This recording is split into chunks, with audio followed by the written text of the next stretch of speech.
Wait, so how does the book end then? So I kind of told you the beginning and the world and the end. So let me give you a 1 2 minute summary. Winston, he works at the Ministry of Truth. He keeps having these kind of flashbacks, remembering something, but he doesn't know what he's remembering. Eventually, he meets a young woman named Julia. And you have to remember, in this society, free expression is looked down upon. So everyone, they have a certain uniform, they go to their jobs, they go home. That's it. Some people do work for the party, like they create banners, they help the community, that in terms helps the party. And there is a rebellious force called, I believe it was called the opposition, the main force against the party. And there's rumors that they're going on the attack, but no one knows if they're true. So when Winston meets Julia, they talk to each other, they meet up secretly, and my boy gets it in. And that's important because sex in this community is just seen as a way to have kids. Pleasure is looked down upon. So you're the people are as close to robots as you can think. And if you show any type of pleasure, you're taken away. Pretty much you have to have a stoic face the entire time. Just a bland, you don't care about anything face. And even if your face, if you start to have like a smile or a frown or show any type of emotion in your face and the telescreens capture it, you'll get taken away.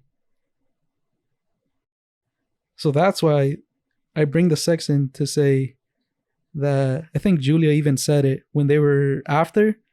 They said that what they did was an act of rebellion against the party, which it was technically because they were doing it for pleasure.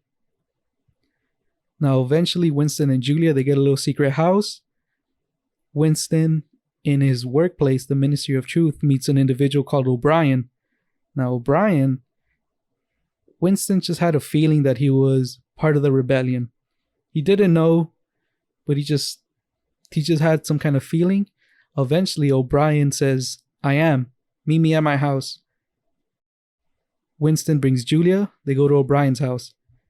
O'Brien says, yes, I'm part of the rebellion, and you're going to read this book. And the book was, I guess, a rebellious book. A book that told him the history of the world and what the rebellion stood for. Winston and Julia, they got a little loft. They read it, got it in a lot, a lot. And then the party found out about it, and that's where the torture begins. I would say the real torture began when Winston was in a holding cell and then walked in O'Brien. He was actually working for the party. Shoot. Double crossing. Yep. And O'Brien was the one that was actually torturing Winston. And at first, Winston doesn't know how much time he's being tortured for. He thinks it might be a week, a month. But then his restraints start to get loose. And he thinks he's getting stronger or something. He's not sure. Keeps getting tortured. They get even more loose. He's able to move more. And eventually, towards the end of his torturing, O'Brien says, you've put up a good fight these past 7 years. And Winston ignores it. Like it doesn't register until the straps come off. He falls to the ground. He goes to see himself in the mirror and he shudders a little bit because he sees some kind of monster creature. And then Winston realizes that's himself. He's been tortured for so long that his body deteriorated on the torturing table. So much so that he could see his bones and his hair fell out. His teeth are almost gone. He is wrecked. That's why they got loose.